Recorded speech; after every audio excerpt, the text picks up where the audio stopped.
Hello students, welcome to the class again. आज हम एक नया टॉपिक स्टार्ट करते हैं और वो टॉपिक है एचसीएफ एंड एलसीएम, महत्तम समापवर्तक और लघुत्तम समापवर्तक। ये बेसिक क्वेश्चन है, इसके बेसिक टॉपिक है, इसके ऊपर क्वेश्चन जरूर आते हैं, तो आपको इसके बारे में पता होना चाहिए। आप स्टार्ट करते हैं। पहले मैं आपको एक्सप्लेन करता हूँ कि होता क्या है, एचसीएफ और एलसीएम होता क्या है। अगर मैं इसमें बात करता हूं, मैंने नंबर ले लिया आपके 30, 45 व 60। ये तीन नंबर ले लिए मैंने, 30, 45 और 60 तीन नंबर लिए। अब मुझे इनका पहले एलसीएम निकालना है। इनका पहले एलसीएम लघुत्तम समापवर्त निकालना है। तो पहले निकालने से पहले लघुत्तम समापवर्तक होता क्या है, वह छोटी से छोटी संख्या, छोटी से छोटी संख्या जो दी हुई संख्याओं से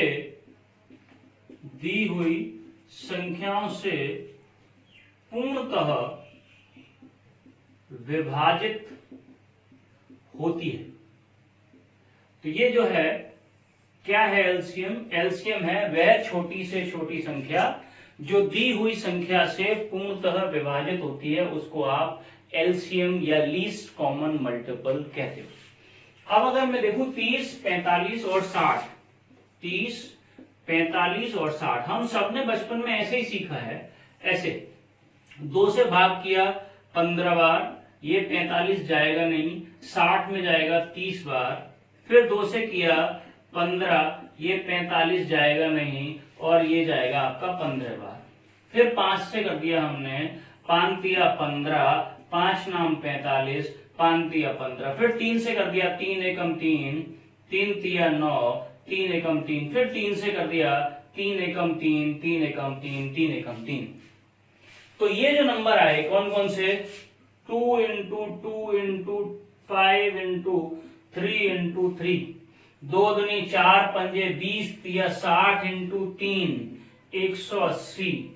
ये जो 180 है ये क्या है, 180 जो है वो एलसीएम है। करेक्ट है क्या?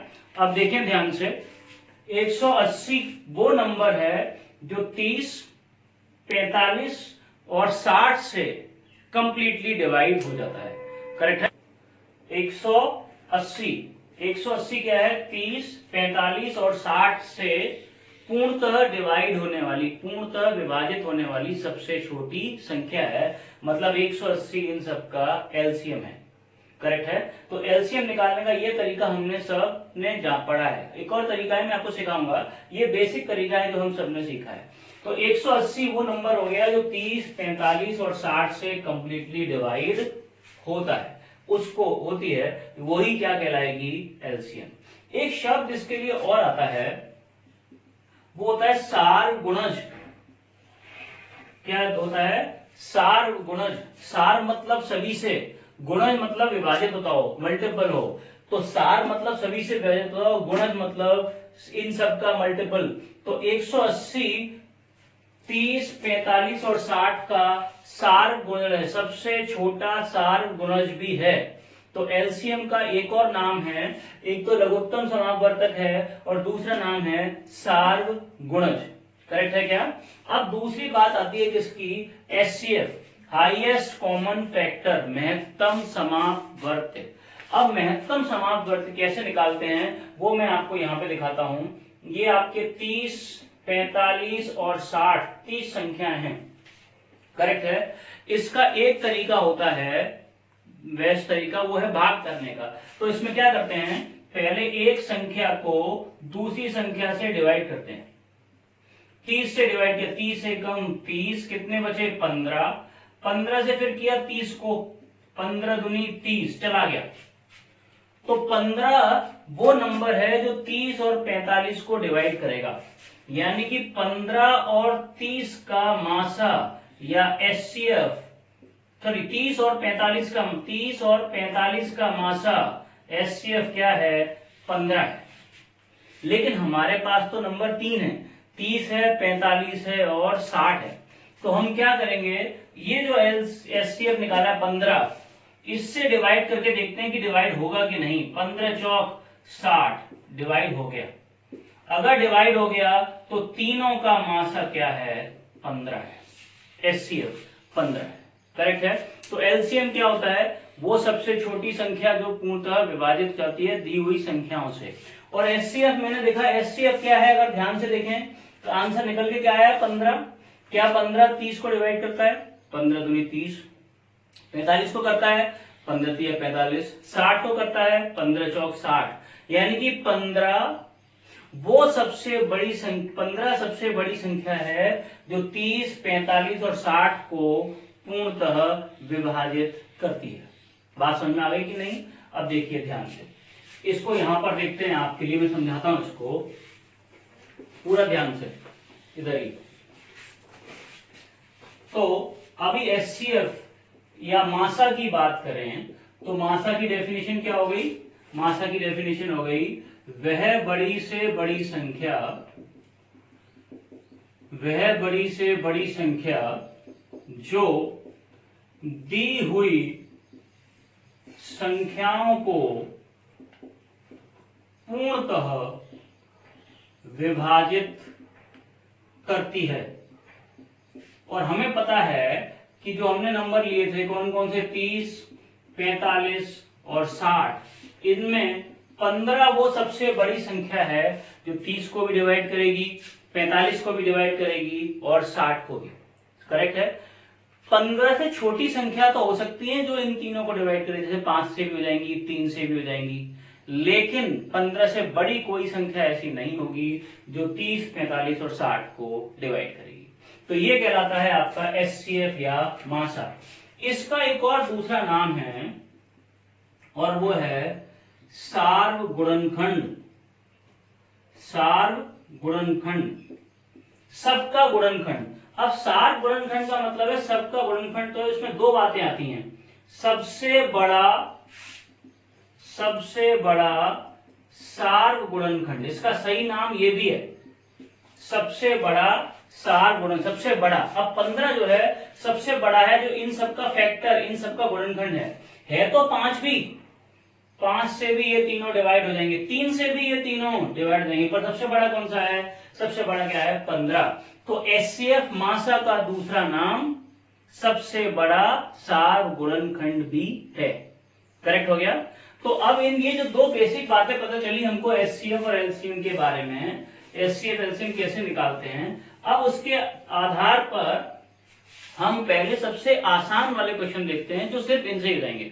अभी हम एचसीएफ और एलसीएम निकालने के दूसरे तरीके भी देखेंगे, लेकिन पहले ये जो बेसिक तरीका है इससे हम कौन से क्वेश्चन सॉल्व कर सकते हैं वो देखते हैं। पहले टाइप के questions, first type of question सामने बोर्ड पे मैंने आपके लिए लिखे हुए हैं, देखें ध्यान से।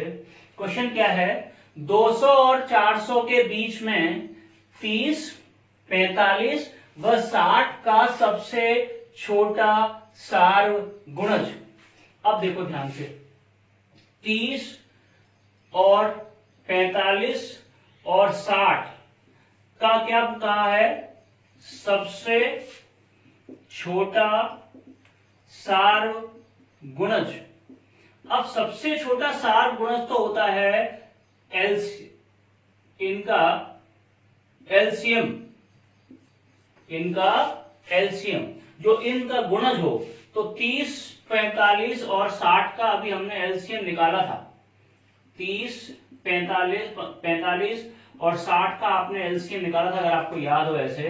5 से 30, 5 से 9 पंजे 45, 5 से 12, 3 से 3 दूनी 6, 3 तिया 9, 3 चौक 12, फिर 2 से 2 एकम 2, 2 तिया 6, 3 से 3 2 दूनी 4। अब तो जाएगा नहीं, यहीं पे गुणा कर लेंगे। 5 तिया 15 दूनी 30 तिया 90 दूनी 180। तो एलसीएम क्या आ गया? 180। अब सुनो, 30, 15, 45 का सबसे छोटा सार्वगुणज पता चल गया 180, लेकिन उसमें एक कंडीशन लगा दी। क्या? 200 और 400 के बीच में। क्या 180 200 और 400 के बीच में आता है? नहीं। तो हम क्या देखेंगे? 200 और 400 के बीच में ऐसा नंबर जो 180 से डिवाइड होगा। 18 दूनी 36, 360। तो 200 और 400 के बीच में 30, 45, 60 से डिवाइड होने वाली सबसे छोटी संख्या कौन सी है? 360 है। इसके बाद क्या कहा है उसने? 15, 24 व 45 का सबसे बड़ा सार गुणनखंड। सबसे बड़ा सार गुणन मतलब एचसीएफ। तो प्लीज देखें आप, 15, 24 और 45 का एचसीएफ मासा निकालना है। तो मासा निकालने का एक तरीका भाग विधि होता है, घटाने से होता है। पहले मैंने भाग विधि सिखाई, उसी से करते हैं। तो अगर मैं 15 से 24 को करूं, 15 एकम 15, बचेंगे क्या? 9। 9 से फिर 15 को करूं, 9 एकम 9, बचेंगे क्या? 6। 6 से फिर 9 को करूं, 6 एकम 6, क्या बचेंगे? 3। 3 से 6 को करूं, 3 दूनी 6, चला गया। तो इनका एचसीएफ, इनका मासा आया 3। अब चेक करेंगे क्या 45 3 से भाग होता है? हो जाता है। तो इन तीनों का मासा क्या आया? इन तीनों का मासा आया आपका 3। अब सवाल क्या था?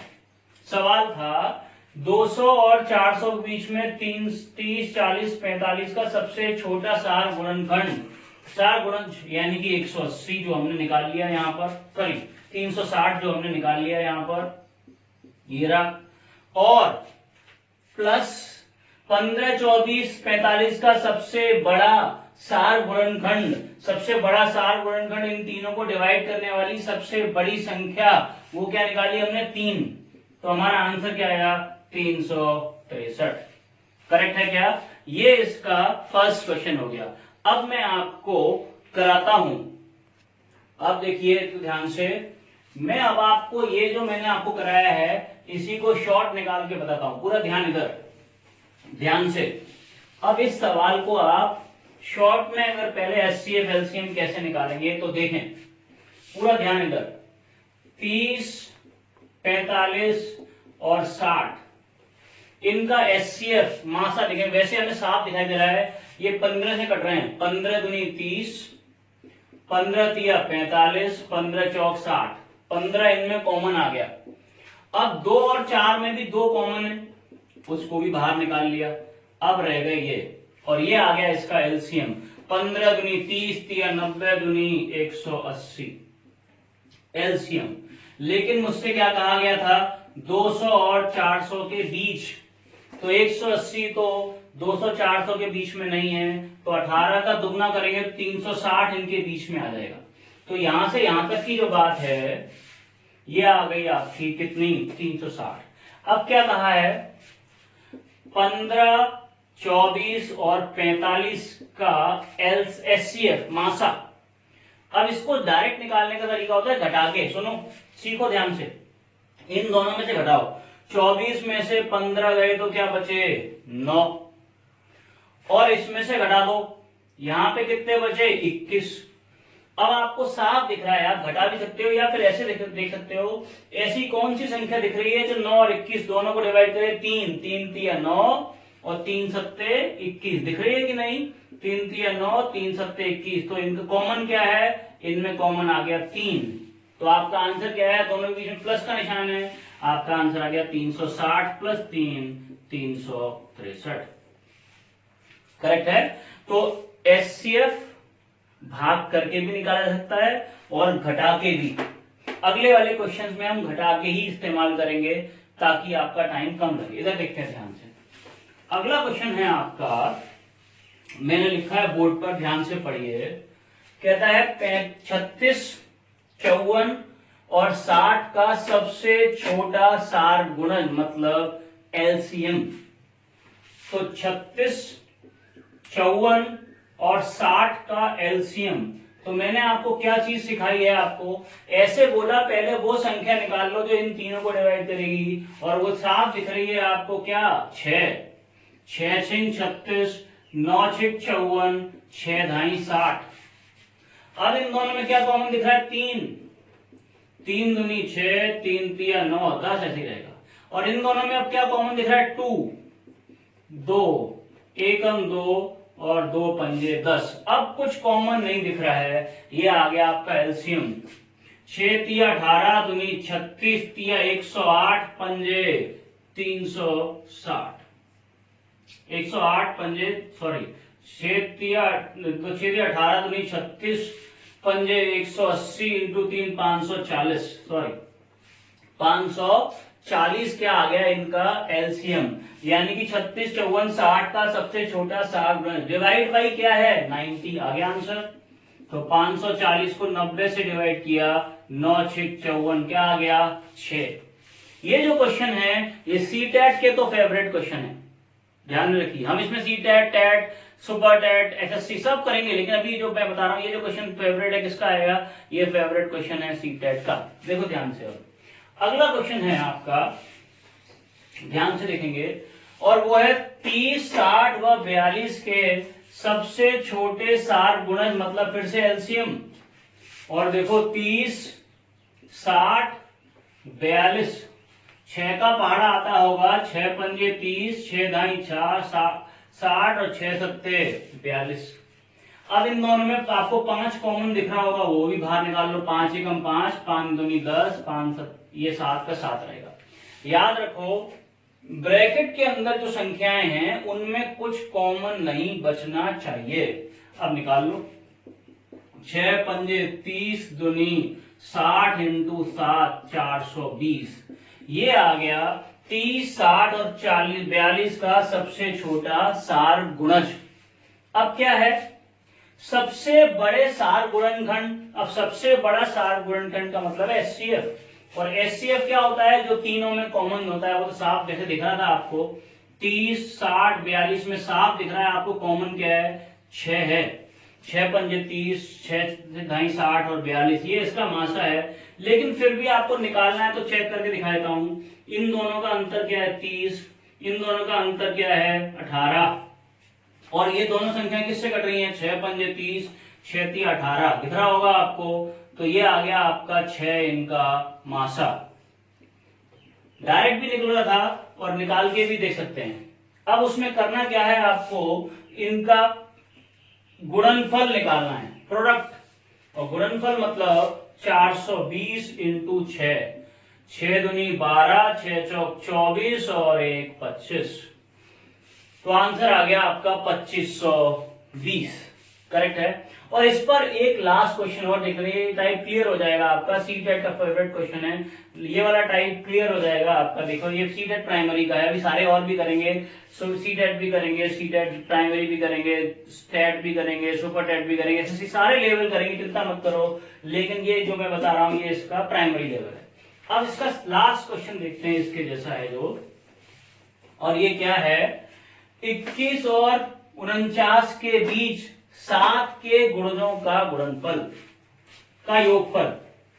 अब 21 व 49 के बीच, जब शब्द ये लिखा होता है बीच, मतलब न 21 शामिल है इसमें न 49 शामिल है, और इनके बीच के कौन से नंबर, इनके बीच के कौन से नंबर जो 7 से भाग होते हैं। और आपको पता है कौन कौन से होते हैं, 7 छक 28, 7 पंजे 35, 7 छींग 42, इनका जोड़ 8 और 5 13 और 2 15, 2 1 3 और 3 6 और 4 10, 105, करेक्ट। भाग करना है किसको, किसको भाग करना है 25 व 30 का सबसे बड़ा गुणनखंड मतलब मासा।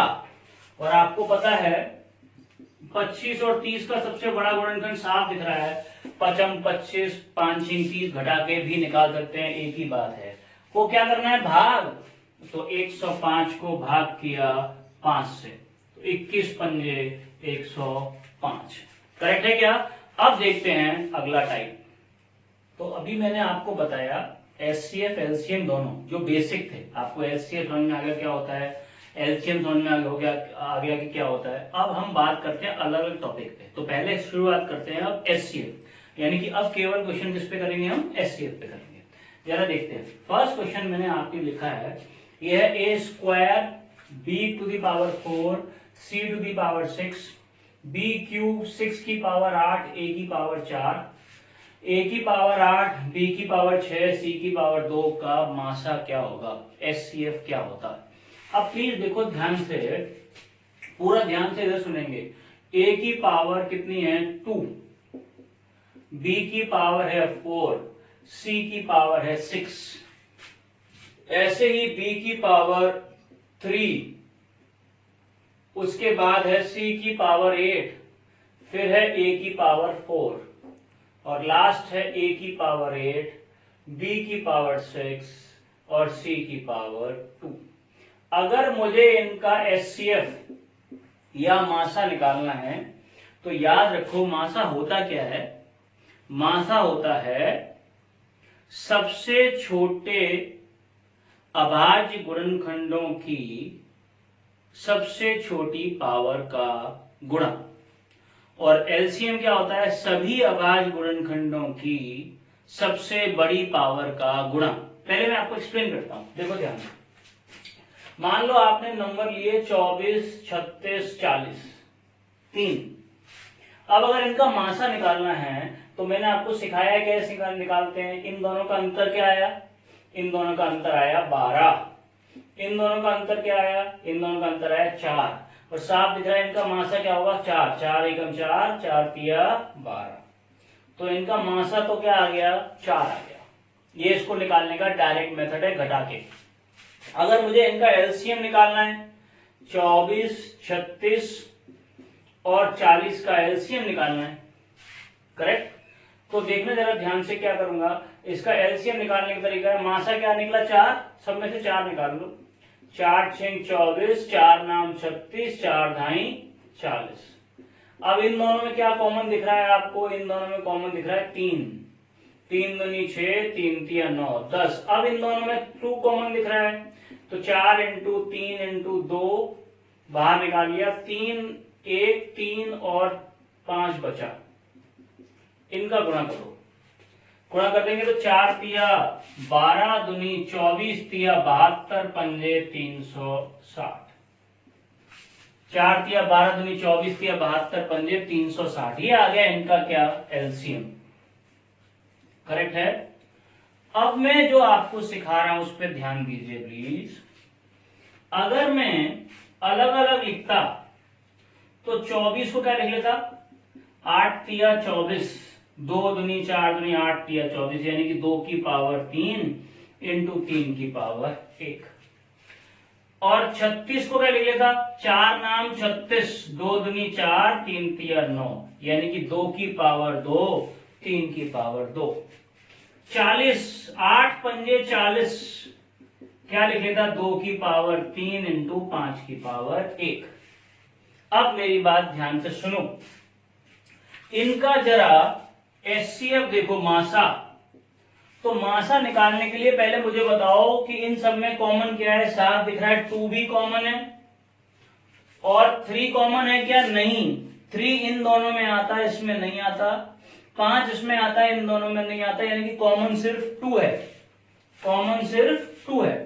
तो 2 की जो कॉमन है इसमें 2 की सबसे कम पावर क्या है, यहाँ 3 है, यहाँ 2 है, यहाँ 3 है, सबसे कम पावर क्या है, 2। तो 2 की पावर 2 आ जाएगा एचसीएफ। तो मासा क्या निकला, मासा जितने भी अभाज्य गुणनखंड है कॉमन, उनकी सबसे छोटी पावर लेते हैं। जितने भी अभाज्य गुणनखंड हैं उनकी सबसे छोटी पावर लेते हैं, उनका गुणा करते हैं तो एचसीएफ आ जाएगा। अब एलसीएम निकालना है तो देखो जरा ध्यान से, एलसीएम में क्या करेंगे, 2 है इसमें, एक 3 है और एक 5 है। तो 2 की सबसे ज्यादा पावर क्या है, 3। 3 की सबसे ज्यादा पावर क्या है, 2। 5 की सबसे ज्यादा पावर क्या है, 1। 2 की पावर 3 8, नाम 72 पंजे 360। आ गया एलसीएम। तो एलसीएम क्या होगा, एलसीएम जितने भी अभाज्य गुणनखंड हैं उनकी सबसे अधिक पावर लेते हैं और उनको गुणा कर देते हैं, वो आ जाता है उनका एलसीएम। करेक्ट है। तो एलसीएम एचसीएफ निकालने के लिए क्या, कॉमन अभाज्य गुणनखंड और उनकी सबसे छोटी पावर, और एलसीएम निकालने के लिए क्या, सभी अभाज्य गुणनखंड और उनकी सबसे ज्यादा पावर लेके गुणा करते हैं। अब सवाल पे आते हैं, ध्यान से देखिए प्लीज। अब ये पहला सवाल है, इनका एचसीएफ क्या है। तो इनका एचसीएफ में कॉमन क्या क्या दिख रहा है आपको, ए भी कॉमन दिख रहा है, बी भी कॉमन दिख रहा है, सी भी दिख रहा है।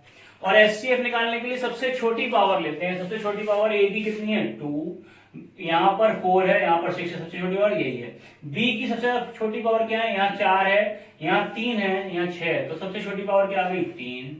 सी की सबसे छोटी पावर क्या है, यहाँ सी की 2 है, यहाँ 8 है, यहाँ 6 है, ये 2। ये आ गया आपका इसका मासा। अगर आपसे इसका एलसीएम निकालने को पूछता तो क्या होता? सबसे बड़ी पावर, ए की सबसे बड़ी पावर क्या है? 8, बी की सबसे बड़ी पावर क्या है यहाँ पर? ये 6, और सी की सबसे बड़ी पावर क्या है? 8। ये आ जाता आपका एलसीएम। तो एचसीएफ के लिए सबसे छोटी पावर लेते हैं और एलसीएम के लिए सबसे बड़ी पावर लेते हैं। फर्स्ट हो गया। सेकंड जो क्वेश्चन है बिल्कुल सेम ही है, ध्यान से। ये 2 की पावर 3 है, 3 की पावर 5 है, 5 की पावर 4 है। ऐसे ही 2 की पावर 4, 3 की पावर 6, 5 की पावर 2। ऐसे 2 की पावर 2, 3 की पावर 4, यहां 6 और रहेगा, ये 6 भी है, 6 की पावर 2, 4 की पावर 5, 5 की पावर 6। इनका मुझे मासा निकालना है, एचसीएफ निकालना है। तो इनका मासा निकालने के लिए सबसे पहले ये चेक करोगे कॉमन क्या है। कॉमन आ गया आपका 2, और क्या कॉमन है? 3। फिर 5 कॉमन है क्या? हाँ है, 5 भी कॉमन है। फिर क्या है? और कुछ कॉमन नहीं है, यहाँ 6 है, यहाँ 4 है। अगर आपने इस तरीके से निकाला तो इस वाले सवाल में आंसर आएगा गलत, क्योंकि एचसीएफ मासा निकालने के लिए अभाज्य गुणनखंड होने चाहिए, प्राइम फैक्टर। लेकिन यहां पर 6, 2 तिया 6 अभाज्य नहीं है। यहां 4, 2 दूनी 4 अभाज्य नहीं है। तो पहले आप इन्हें अभाज्य में चेंज करेंगे। देखें कैसे चेंज करेंगे, यहीं पर कर लेते हैं। 6 को लिखेंगे हम 2 तिया 6, तो 2 पावर है तो 2 की पावर 2 और 3 की पावर 2। 4 को लिखेंगे हम 2 की पावर 2 और पावर क्या है? 5। अब अलग अलग निकालना पड़ेगा। देखो पहले वाले में 2 की पावर कितनी है? पहले वाले में 2 की पावर है 3, 3 की पावर 5, 5 की पावर 4। इसमें कोई भाज्य संख्या नहीं है। अगले वाले में देखो 2 की पावर 4 तो ये रही, और 2 की पावर 2 ये रही, तो 4 और 2 6। 3 की पावर 6 ये है और 2 है, तो 3 की पावर 8 और 5 की पावर 2। अब थर्ड वाले में देखो 4 को आपने चेंज किया था 2 का वर्ग, तो ये पावर क्या होगी? 2 पंजे 10, तो 2 की पावर कितनी हो गई? 2 और 10, 2 की पावर 12। यहां 3 की पावर 4 और 5 की पावर 6। अब निकाल सकते हैं आप। तो अब 2, 3 और 5 कॉमन है। सबसे कम पावर क्या है? 3। 3 की सबसे कम पावर क्या है? 4। और 5 की सबसे कम पावर क्या है? 5 की सबसे कम पावर है 2। ये तो आ गया इसका मासा, एचसीएफ। अगर एलसीएम निकालना होता तो क्या आंसर आता? 2 की सबसे ज्यादा पावर 12, 3 की पावर सबसे ज्यादा कितनी? 8, और 5 की सबसे ज्यादा पावर कितनी? 6। ये आता आपका एलसीएम। तो एचसीएफ निकालने के लिए सबसे छोटी पावर लेते हैं और एलसीएम निकालने के लिए सबसे बड़ी पावर लेते हैं। करेक्ट है? ओके, अगला देखते हैं। नेक्स्ट क्वेश्चन को देखते हैं ध्यान से। अगला क्वेश्चन है आपका, वह बड़ी से बड़ी महत्तम संख्या ज्ञात कीजिए जो 144, 192, 264 को पूर्णतः विभाजित करती हो, मतलब मासा।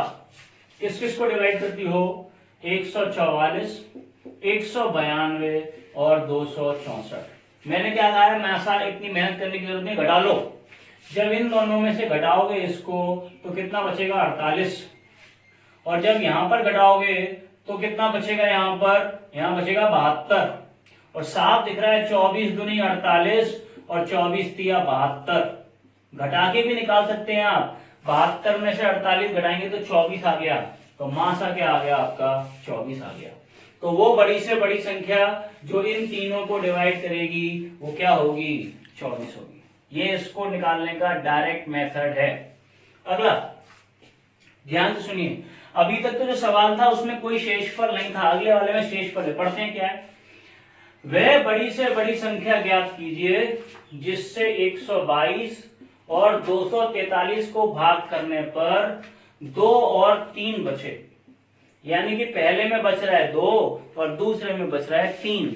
जो बच रहा है पहले तो वो घटा दो ताकि कुछ बचे ही नहीं, यानी कि संख्या पूर्णतः विभाजित वाली आ जाए। तो जब आप घटाओगे तो ये 120 आ गया और ये 240, साफ दिख रहा है, 12 दूनी 24, तो इनका मासा आ गया 120। जब भी शेषफल दिया हुआ होता है तो जो शेषफल है उसको पहले घटा दो ताकि कुछ शेष ना बचे और आप डायरेक्ट आंसर निकाल सकते हैं। अगला देखते हैं, नेक्स्ट टाइप है आपका, इसी में वह बड़ी से बड़ी संख्या ज्ञात कीजिए जिससे 1050, 1250, 1650 को भाग करने पर दो, कुछ गड़बड़ है इस सवाल में, भाग करने पर 43, 43, 7, और यहां पर मुझे चेक करना पड़ेगा कि क्या है यहाँ पर, ये एक बार चेक करता हूं, होल्ड करिए। तो 43, 31 व 7 शेष बचे, ये सवाल है, गलत लिखा था वहां पर। तो अब देखिए जरा ध्यान से, इसमें बच रहा है 43, इसमें बच रहा है 31, इसमें बच रहा है 7। तो मैंने क्या कहा है, पहले घटा दो, इसमें से घटाओगे तो 1007, इसमें से घटाओगे तो 1219 और इसमें से घटाओगे तो 1643, ये बचे। अब इनका मासा निकालना है और मैंने क्या सिखाया है मासा निकालने के लिए, घटा दो। 9 में से 7 गए 2, यहाँ 1 में से 0 गया 1, 12 में से 10 गए 2, 212। इसको भी घटा दो। 13 में से 9 गए 4, 3 में से 1 गया 2 और यहाँ बचे कितने, 16 में से 12 गए 4। ये दोनों क्या आ गया, कॉमन, 212, 424। इनका मासा क्या दिख रहा है आपको, 212 दिख रहा है। बोलिए, 212 वो संख्या है जिससे पहली वाली, दूसरे वाली, तीसरी वाली को डिवाइड करेंगे तो पहले वाले में बचेगा 43, दूसरे में बचेगा 31, तीसरे में बचेगा 7। करेक्ट है क्या? अब जरा इसको मैं जानबूझ के करा रहा हूं, आप प्लीज ध्यान सुनना, चेक करिए जरा। 212 से जब आप इसे डिवाइड करेंगे तो क्या होगा, ये आपको समझा रहा हूं मैं, देखिए ध्यान से। जब इसे भाग करेंगे तो कितनी बार जाएगा ये 5 बार जाएगा, 5 बार नहीं 4 बार जाएगा। तो हम देखते हैं 202 बच रहा है, जब हमने इसको यहाँ पे 212 था, अब 212 से इसे डिवाइड किया तो बचा क्या, ध्यान से देखो, 202 पर बचना चाहिए था 43। इसका मतलब मासा 212 नहीं है। तो अगर मासा 212 नहीं है तो उसका कोई फैक्टर होगा और 212 का फैक्टर क्या है, 53। जब आप 53 से ये भी डिवाइड हो रहा है, ये भी डिवाइड हो रहा है, जब आप 53 से इसको डिवाइड करेंगे 1050 को, देखें ध्यान से, 1050 को 53 से डिवाइड करेंगे तो कितनी बार जाएगा ये, बोलिए, ये जाएगा आपका 20 बार। और जब 20 बार जाएगा तो कितनी बार जाएगा, 0, 2 3 6, 2 5 10, 1060, फालतू है। इसका मतलब ये जाएगा 19 बार, 19 बार जाएगा तो कितना बचेगा, ये 1043 और 1007 और यहां बचेगा आपका 43। तो ये कहने का मतलब है कि अगर या दो संख्याओं का मासा या तो उनका अंतर होगा, दो संख्याओं का मासा या तो उनका अंतर होगा या उसका कोई गुणनखंड या उसका कोई गुणनखंड। तो या तो 212 आंसर होगा, 212 नहीं हुआ ऑप्शन में अगर हम देखेंगे तो हम 212 से चेक करेंगे डिवाइड होता है कि नहीं, अगर नहीं है तो हमें उसका छोटा फैक्टर लेना पड़ेगा और आंसर आएगा 53। करेक्ट है क्या? ओके, अब देखते हैं नेक्स्ट और इसका लास्ट क्वेश्चन क्या कह रहा है। 70, 96 व 135 को किसी तीसरी संख्या से भाग किया जाता है तो प्रत्येक दिशा में समान शेष बचता है। शब्द क्या है, समान शेष बचता है। जब भी समान शेष बचने की बात आ रही हो, आप एक संख्या में से दूसरी घटा दो। जब भी समान शेष बचने की बात आ रही हो तो एक संख्या में से दूसरी घटा दो। तो घटा दो, 96 में से जब ये घटाओगे तो क्या बचेगा, 26 और 135 है, और इसमें से घटाओगे तो कितना बचेगा यहाँ 39 और 7 दिख रहा है आपको, 13 दूनी 26 और 13 तिया 39। तो मासा क्या आ गया, 13। 13 वो संख्या है जिससे इन तीनों को डिवाइड करेंगे तो समान शेष बचेगा। आप चाहो तो करके चेक भी कर सकते हो। 13 से 13 पंजे 65, 5 बच गया। 13 से 13 सत्ते 91, 5 बच गया। और 13 से 13 ढाई 130, 5 बच गया। सब में समान शेष बचता है। तो याद रखने की बात है, जब भी 2-3 चीजें सीखने की हैं, जब भी समान शेष बचेगा तो एक संख्या में से दूसरी को घटा देंगे और जो संख्या आएंगी उनका मासा निकाल लेंगे। और अगर यहां पर इस वाले केस में जो दो संख्याएं घटा के जो आंसर आता है, या तो वही मासा होगा या उसका कोई फैक्टर। करेक्ट है क्या? अब नेक्स्ट क्लास में मैं इसके अगले टाइप ऑफ क्वेश्चंस कराऊंगा। फिर मुलाकात होगी आपसे। Thank you very much.